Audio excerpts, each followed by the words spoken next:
Hi everyone, welcome back to another video from Axt Academy.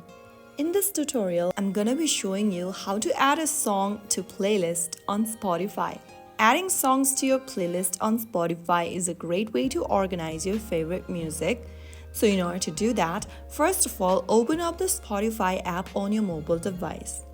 Now, go ahead and search for the song, album, or playlist you want to add. After you find the song, go ahead and tap on the three dots right next to the song and then click on Add to Playlist. Now, choose an existing playlist from your menu and tap on Done at the bottom. If you don't have any playlist yet, tap on New Playlist at the top to create a new one.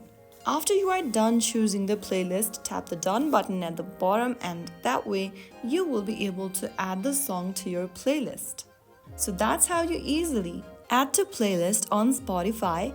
You can also add multiple songs at once by selecting multiple tracks and following the same steps.